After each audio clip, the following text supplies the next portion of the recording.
currently in just outside Rotorua, and once again sneaking off for a bit of cheeky landscape photography. I'm staying kind of a little bit up from the lake, and there's a lot of little jetties. This is going to be awesome.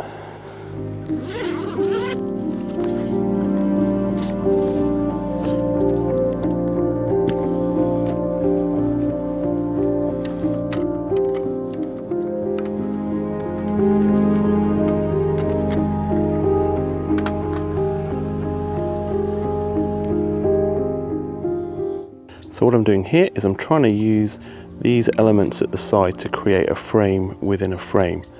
And I'm also going to bracket this. And bracketing, probably going to go 2 stops either side with 3 images, because I want to have the option in post to be able to blend the exposures together if I want to. All right, let's go get this image. While I don't feel this image is particularly good, that's okay, because sometimes it takes a few images to get into the groove of landscape photography. Luckily, some of the images I would capture later of this lake made it all worthwhile. So what I'm looking for is a jetty that's not too messy. And unfortunately, these jetties here, they've got kind of pontoons at the end or triangular bits at the end. So what I need to do is I need to find one that's not quite as messy, and I think there's one just up here somewhere. And this is exactly what I'm looking for.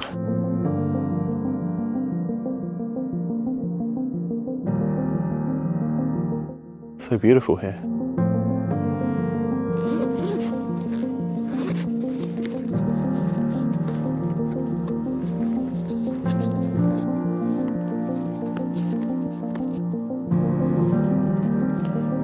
I'm going to try my XPan trick, and this is a much better example or much better scenario where this panoramic format is going to shine. And I've got a little bit of fiddling to do here just to sort out the composition, and then once it's set up and once I'm happy with the composition, I'm then going to go another step further, and we're going to do a long exposure XPan fake black and white image, if that makes any sense.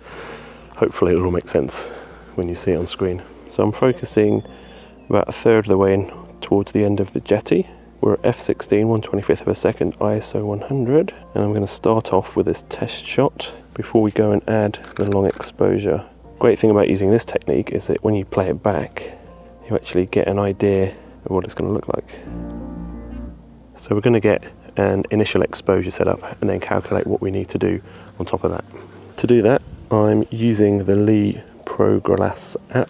We're going for a 15 stop filter, which I know is way overkill, but that's the only thing I've got. And you can see here on the right, these are the times, the resulting times.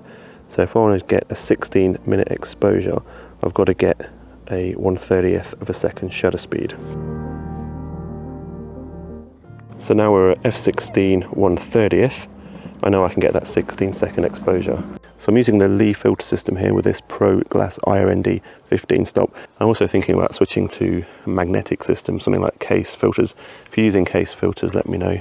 Thanks. All right, that's the exposure started, and because I'm using the A7R4, which you can't set an arbitrarily long bulb shutter speed mode, I'm having to use this external intervalometer, which I'll put a link to in the description. And I don't know if you can see that on the screen, but we're currently counting down from a 16-minute exposure. So I am going to enjoy a long exposure libation while I take this image and just enjoy being here.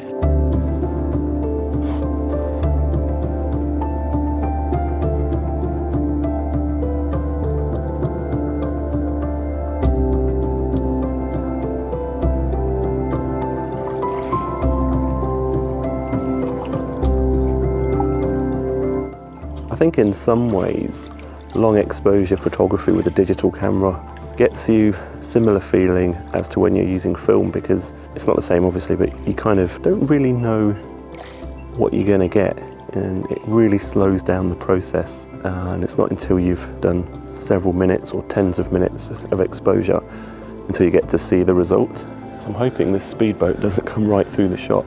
And unfortunately, you can see that we've kind of lost almost all of the light and I was hoping for the sunset's behind me, and I was hoping for some kind of last minute light on the top of that mountain there. And that's one of the reasons why I'm thinking this final shot might be black and white, because then I can concentrate on the textures of the deck when I'm processing the image and developing the image. So I've got about 4 seconds left before I can see this image. Let's take a look.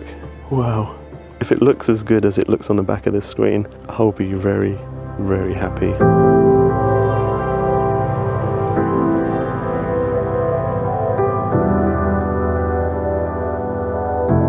Good morning. I've snuck out early. I've come a little bit up the shore to this landing on Lake Tarawera. What a beautiful sunrise just about to happen. A little crescent of a thin moon. Some beautiful colours in the sky.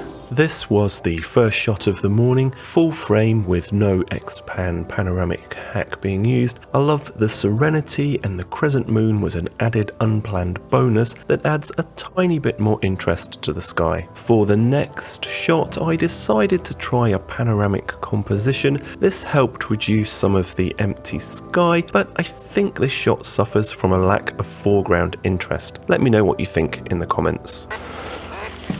Good morning, ducks. Just heading up to this jetty, see if there's a composition here. The light's coming up pretty quick now, and my hands are freezing. My 2025 landscape photography calendar is now out. Check the first link in the description. This is my first ever landscape photo calendar, and it's also a great gift idea. Thanks in advance for supporting me and this channel. This first shot of the jetty is a bit unbalanced, and it's quite tricky to get the composition at the minute because we've got a lot of shadow on this side of the lake, or this is reflection. So it's quite hard to balance that with this side where we've only got like a smaller hillside. So by putting the jetty off to one side, it's trying to help balance that composition. If I put the jetty dead center in the image, which creates a lot of stability in the image, then I'll get a lot of that shadow, of that reflection of the hillside. So it kind of looks unbalanced, but I'm going to try it anyway.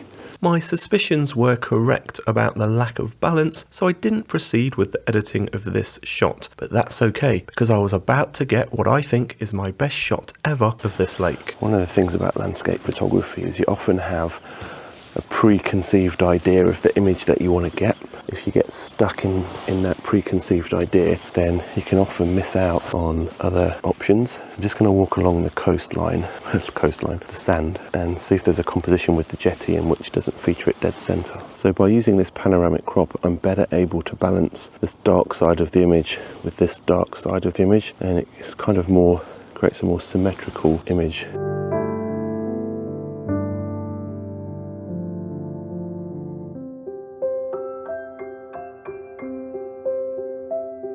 Going to finish up this morning's shoot with a long exposure. We've lost a lot of colour in the sky already, so things change pretty quickly this morning. That's why this is probably going to be the last photo of the morning, and also because I'm freezing.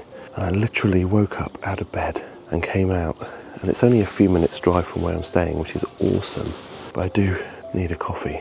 After 481 seconds and some subtle editing, this beautiful image was born. I really like the pastel colours and the softness in this image. Before heading back to my accommodation, I decided to try my luck at one more long exposure and was rewarded with my favourite photo from this lake.